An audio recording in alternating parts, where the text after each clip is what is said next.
Frank Lloyd Wright was America's greatest architect. He created organic architecture, buildings designed to be in harmony with nature and using natural materials. He freed architectural space from the confines of the box. He sought a merging of inside and outside spaces. His Usonian houses were simple and relatively inexpensive. They began with the Herbert Jacobs House in Madison, Wisconsin in 1936, and followed with the Rosenbaum House, the Getch-Winkler House, the Pope House, and the Schwartz House. Typical Usonian features are a closed private side of the house facing towards the street, an open expansive side towards the garden, high clerestory windows to bring in light, brick masonry and natural wood in 3-inch thick sandwich walls,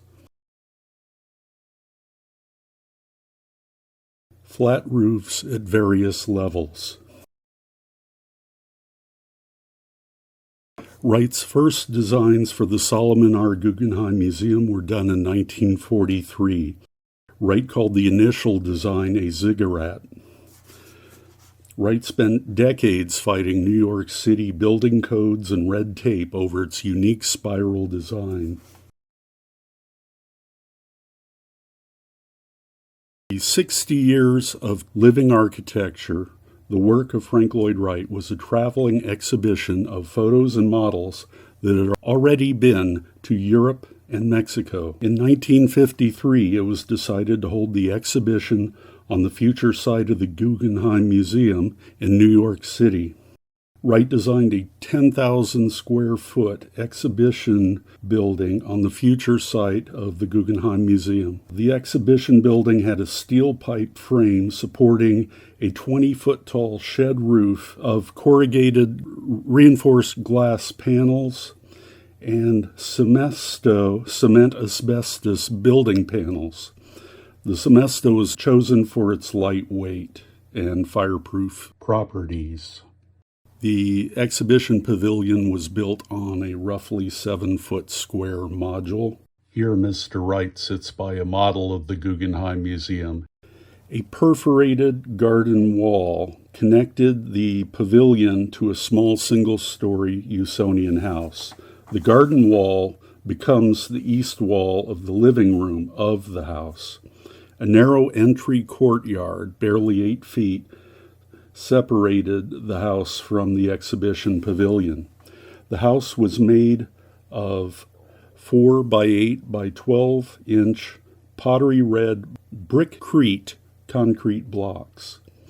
The floor, walls, and ceilings were all oak plywood provided by the U.S. Plywood Company.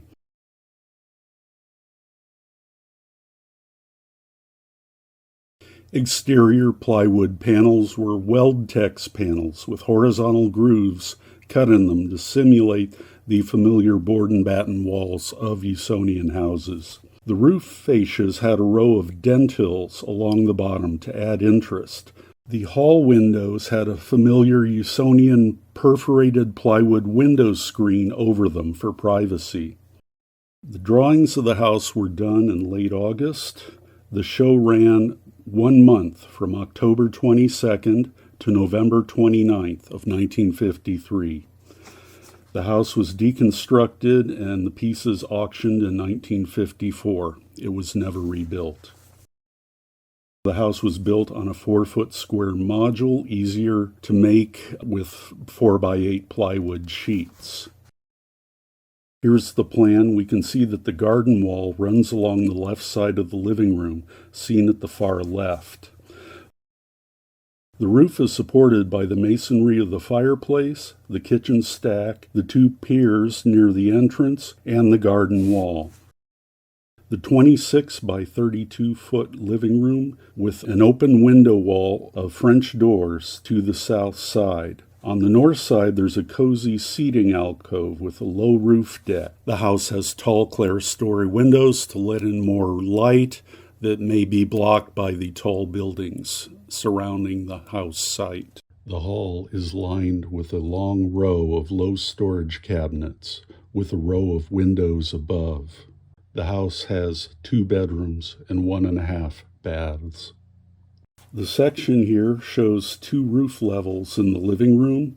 The low alcove deck is 7 foot 6 inch tall. This provides a human scale. 7'6" is rather tall for a Usonian, but all the dimensions in this house are taller and larger due to the fact that it would otherwise be claustrophobic if it were a standard Usonian when crowded full of visitors moving around.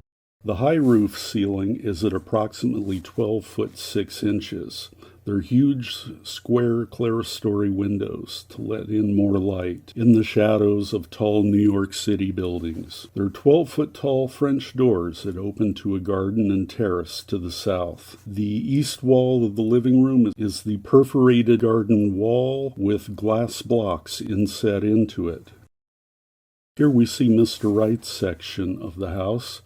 You notice that it does not show the garden wall with its perforated blocks. The clerestory design was formalized in this drawing. You notice that there's also an abandoned strip window above the alcove on the left, and there's a dental detail for the fascia at the top left. You notice that the fireplace drawing shows the decorative details of the final design. Here we see the entrance of the house and the narrow courtyard between the house and the pavilion. The garden wall's in the background. You can see the living room towards the center left and the hallway windows above the cabinets at right. Here's the entrance at night. You can see the horizontal lines in the Weldtex plywood wall. Wright borrowed the stone lions from a dealer for the show. Here you can see Mr. and Mrs. Wright relaxing in the living room of the exhibition house. The clerestories are overhead, and the garden wall can be seen behind them. Here we see a shot of the living room. This is one of Wright's grandest living spaces. It's both orderly and dynamic. Some people feel it's a bit grandiose. I think that it works very well for what it needed to do, which was give an immediate impression of the capabilities of a Usonian house in terms of creating exciting space. Below you can see the seating alcove with the huge clerestory windows overhead. The low roof deck extends a full 8 feet out from the wall behind the seating alcove. You can see vertical boards in the clerestory windows to help block the view of nearby buildings. The deck and shelves and the banquette couch create strong horizontal lines to balance the vertical clerestory windows and the vertical window wall to the south. You can see the glass block that's been inserted into the garden wall holes to make it weatherproof inside the house. The garden wall T perforations create a strong continuity between the exhibition pavilion, the outside courtyard, the house's living room, and the house's terrace. This emphasizes the wall as a screen, not a barrier. The garden wall flows through the house unimpeded, blurring the inside and outside distinction. This shot shows the 6-inch wide cheater clerestory window that Wright used so the vertical mullion would stay on the 4-foot module. You can see decorative details of the fireplace blockwork. The unusually tall ceilings help make the house seem less claustrophobic when it's crowded by people. Here you can see the 4-foot square oak plywood panel ceiling has alternate panels rotated 90 degrees for visual interest. The closed-in security of the seating alcove is in direct contrast to the tall open expanse of the south wall of the living room. This shot is taken from the entry area looking east. It shows the 12-foot tall French doors and fixed windows with the wood strip along the hip height at 28 inches to help keep a human scale. The door handles are at the height of the strip.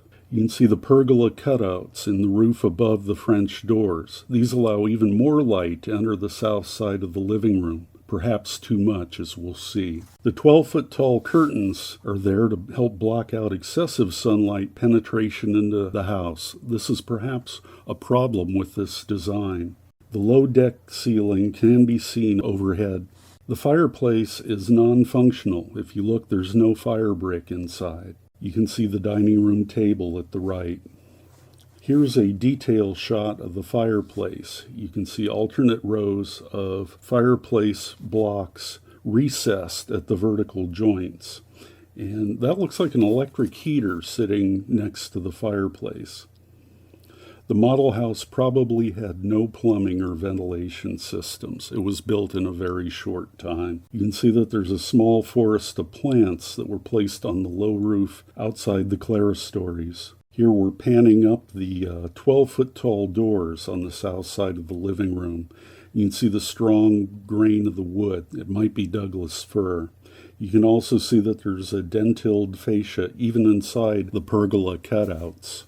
Notice the two tall plywood panels in the rear set by the dining room area to help block sunlight. Here you can see the corner of the living room and the garden wall behind it. You can see the 12-foot tall mitered glass corner window there. You can see that the low roof deck exits the house and extends over the perforated garden wall to the right. There are plants placed on top of it.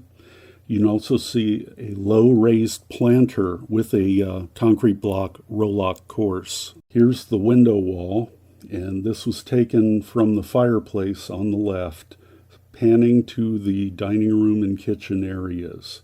It's taken below the low wood deck. You can see the folding door to the half bath at the far right. The dining furniture was designed by Mr. Wright and is unique to the exhibition house. You can see that they used a wall-to-wall carpet over the plywood floor. Here we're looking west in the living room. You can see a November sunbeam on the floor, and it shows why Mr. Wright put curtains on the window wall. In a real house not surrounded by tall buildings, you could probably move the pergola openings out near the edge of the roof, and we'll see this in a later house. Here's the dining room, and you can see that the low deck flows into the corner of the kitchen masonry wall. Notice the pattern cut out of the plywood dining chair backs. There are display shelves over the dining table, and an additional kiddie table is shown in the center. You can also see the gleaming piano hinges on the kitchen folded door, and in this picture the bathroom door is open towards the right. Yes, there are color pictures. These were taken from the House Beautiful November 1955 issue called Frank Lloyd Wright's Contribution to Your Daily Life. The New York City buildings in the background of the shot have been airbrushed out of the picture. You notice that the November sunbeams reach far into the left side of the fireplace, which would probably act as a thermal mass in this case. You can also see the pale color of the oak plywood panels overhead. The second color shot is looking west in the living room. You can see the hallway in the background illuminated by an open bedroom door. You can see the blonde color of the oak plywood on the walls, doors, and shelves. You can also see the gleaming pots that are hanging over the island in the kitchen. The bathroom doors are closed again in this shot. Here's a detail of the folding doors for the bathroom. You can see the basin counter and mirror above. Visible in the mirror over the counter are the T openings in the garden wall behind the photographer. You can see a row of large storage cabinets in the hallway with a continuous row of windows above them. The entry would be at the right between the block piers. Here's the kitchen. You can see light from the round skylight overhead shines down on hanging pots, which are over a circular work island designed by Mr. Wright. You can see that there are stainless steel counters and even a dishwasher below. The tall casement windows reach up from the countertop splash guard to the 12-foot ceiling, same as in the living room. There are low-roof decks on either side that crown the storage cabinets and have indirect lighting above the deck. The tall masonry kitchen stack helps ventilate the house and draws cooking smells outside. There are open shelves for display of fine cookware. In the second kitchen shot, you can see the pots are gone, but that gives us a clear view of the kitchen cabinets. You can see that there's a built-in stovetop and built-in wall ovens. The lighting in the deck illuminates the counter and cabinets. There's a false cabinet over the stovetop which houses the exhaust fans. This third view shows the view from the kitchen into the living room. You can see the drawers and cabinets are made of oak plywood. The folding kitchen doors can be seen in this shot. All the cabinets and drawers were non-functional in the house. They had no time to put in real ones. You can see here the ovens mounted flush into the cabinet wall. The deck can be seen overhead at right. Here is a view of the half bath with the toilet in its own separate compartment. I wouldn't call it a room. You can see the wash basin at right. The mirror covers the entire wall behind the counter. You can also see that there are open shelves rather than the medicine cabinet. The laundry occupies a wide spot in the hallway. Folding doors pull back to reveal the laundry. It's lit by skylights above, with built-in storage shelves and cabinets. There's also a built-in ironing board. You can see the hallway with its rows of storage cabinets that are seen at left. Here's the main private bathroom, reached by doors at either end that open to the bedrooms. It's all oak plywood. There's a long counter with 2 basins. Over the counter is a casement window flanked by 2 mirrors on either side. In the master bedroom, you can see the row of hallway cabinets that continues on into the master bedroom. The entire wall behind the vanity table is mirrored. This makes the room look much larger. The cabinets at left are actually reflections. You can see the tall window strip over the cabinet shows the plywood screens over the windows with the cutout pattern. Note the light-dark light bands on the top edges of the cabinets. You can also see these on the living room bookshelves and furniture. The vanity chair has the same cutout pattern as the dining room chairs. Here's a shot of the master bedroom terrace. It's reached by French doors from the master bedroom. You can see that there's a corner window on the far edge of the bedroom. You can also see here that the house has no concrete foundation slab. It's on a raised plywood platform, which you can see the edge of here. The children's bedroom at right has a desk with a corner window that overlooks the planter outside. You can also just make out the horizontal grooves in the Weldtex exterior plywood. Here we're back at the living room. We're looking at it from the dining area at night. You can see that the great space looks smaller and cozier at night. You can also see the light-dark light bands on the edge of the tabletop at left and on the bookshelves over the seating banquette. Here's another shot of the living room at night. Due to the crowds, many photographers could only take pictures at night. I use this picture to count the bricks to get a more accurate ceiling height. My calculated heights were too low, and I didn't know why. That result prompted more research, and that's when I found that instead of your standard 2-inch high bricks, the house was built with 4-inch high brickcrete blocks. And it makes sense. They're not as expensive as brick for a temporary house that would soon be demolished. Now, here's our mystery window. There's a frameless window that you can barely see between the block garden wall and the bookshelf unit. Can you see it? I didn't notice it until I started making this video. Here's another shot of the living room looking east. I found the window in this picture. If you notice, there's a glow on the garden wall by the far end of the bookshelves. Can you see it? Let's zoom in.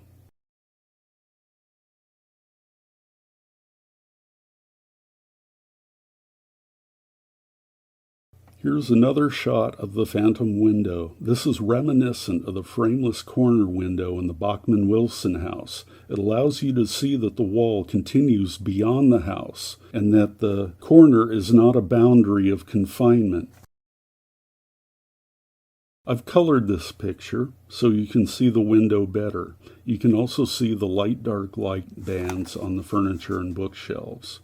Here's a large color picture. And here you can see that the phantom window has a partner on the other side of the banquette, next to the block pier on the left. I've colored it navy blue. Here's the plan, and you can see the windows on the right plan from his book, The Natural House. They're pretty easy to miss. They are not in the commonly seen plan, taken from Storer's Wright companion book. Here's the Bachman-Wilson house. Notice the tall frameless window on the far right. The living room block walls extends far beyond the living room. This helps blur the inside-outside distinction. It looks like there's another room outside. I feel that the 1953 Usonian Exhibition House did a fair share to help popularize Wright's organic architecture and mid-century modern architecture in general. Thousands of people saw this house at the New York City exhibition and got to walk through it.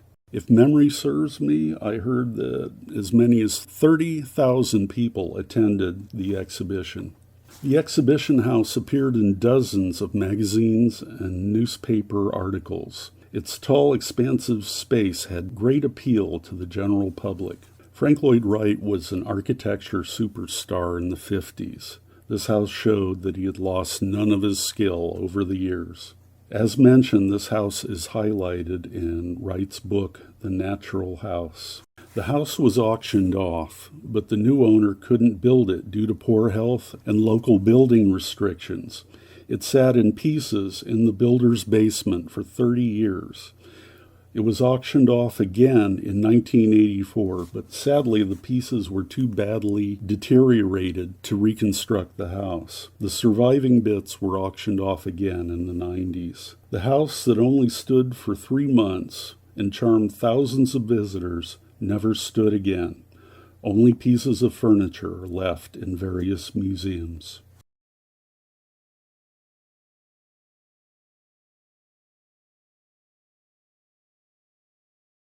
The Ellis Feynman House was built in Canton, Ohio in 1954. It used a special brick with 11 by 3/8 by 4 by 2 1/4 inch dimensions, which required alterations to the plans.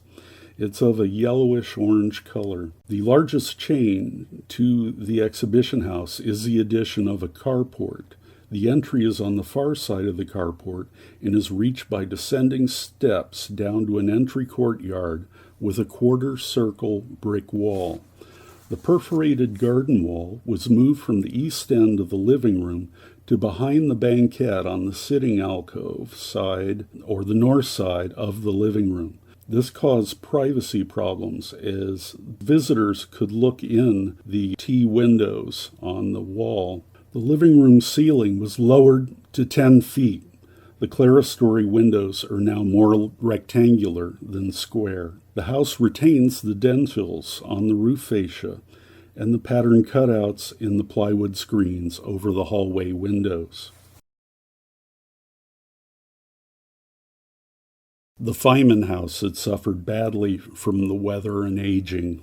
The new owner has restored most of the brickwork and is preparing to restore the wood rot issues when these pictures were taken. A utility laundry room was added with a skylight and inserted between the kitchen and the first bedroom. A second child's bedroom was added, and the half bath is enlarged to a full bath to give them access. Here's the detail of the window screen cutout pattern. Here we're looking at the master bedroom corner, which is the southwest side of the house. The terrace is now flush with the grass and covered in leaves. You can see the pierced window screens through the left window. Here's a detail of the planter showing much of the brickwork has been replaced. The master bedroom French doors are at left. You can see a corner window into the second bedroom. The windows behind the planter are over the bathroom basins, flanked by blank walls where the mirrors would be in the bathroom inside. Here's an early photo of the Feynman house showing the wall around the living room terrace. This wall was removed. Here's a view of the kitchen window over its planter. Notice that Wright has moved the pergola openings a half grid unit out from the living room French doors. This is so the afternoon sun will not penetrate so far into the living room. He has also extended the pergola roof over the kitchen as well. This is a nice unifying detail, I think. Prior to restoration, the rotting soffits have been removed so the roof structure can dry out after a rain. Here is the enlarged terrace after the removal of the terrace privacy wall. Looking through the living room, you can see the T-windows of the garden wall and how it extends to the east of the living room.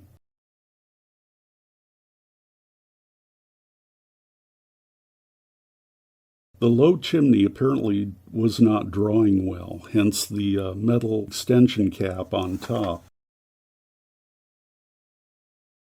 Here's the garden wall looking west. Here's the plan showing the perforated garden wall on the north seating alcove side of the living room.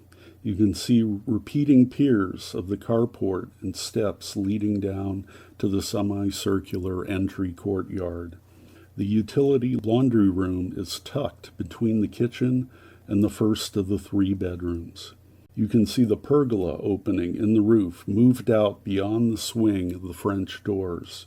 This is a poor scan of a photo of the Feynman living room. Notice that there's no banquette couch under the shelves in the garden wall at the left. There is a new casement window that's been added to the corner of the east wall. Despite the lower 10-foot ceiling and shorter clerestory windows, there's still a lot of sunlight intruding into the living room. Notice the midday sunbeams on the floor. It looks like the overhang for the north clerestory is only 1.5 to 2 feet. You'll also notice that the Feynmans have blocked all of the T-windows in the garden wall for privacy.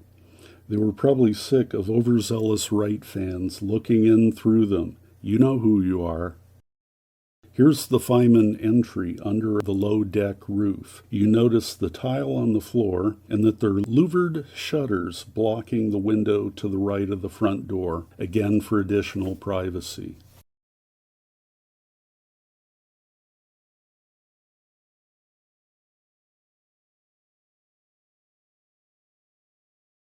Fortunately, the Trier house is in much better condition. The Paul Trier residence in Johnston, Iowa was built in 1956. A low planter frames the living room terrace. The wood stain on this house is quite dark. It is built of 4 by 4 by 12-inch brick tiles. Here's the east side of the Trier house living room. The living room ceiling was 10 foot 9 inches tall. There's no perforated garden wall at all in this house. It has a smaller living room, but more bedrooms than the exhibition house. Note the tall slot window next to the fireplace. You can see that the dentils on the roof fascia remain in this house as well. Here's a view of the Trier house from the northeast, looking at the entry. The entry has been turned 90 degrees from the exhibition house, so it faces east. The bathroom has been moved across the hall and is now behind the brick tile wall between the entry and the carport. Here you can see that the owners had the roof reflashed to prevent leaks. You can also see that there are ladder supports for the carport ready to have vines planted. Here's the plan for the Trier house. You'll notice that the living room is a narrow rectangle compared to the square exhibition house living room. The utility room, which was non-existent in the exhibition house, is located between the kitchen and the hallway. The bathroom is moved across the hall next to the carport. The house has a study, 2 children's bedrooms, and the master bedroom. And the laundry is back off the hallway to help keep the utility room small. Here's the Trier house in winter. Notice the icicle hanging from the carport. Here's the Trier house entry. You can see a cylindrical pipe hanging down from the roof overhang. That's a roof drain. They were known to clog up with ice or leaves. Here's the Trier house from the south. Note the long bedroom wing and the uncapped masonry kitchen walls. Here the kitchen is at left. Notice that the walls are uncapped with no roof overhangs. Also notice that there's no pergola over the living room terrace. The fixed windows in the living room jut out, forming bay windows between the French doors. These are covered with adjustable shutters, which are perforated with pattern cutouts. Here you can see the Cherokee red concrete on the terrace.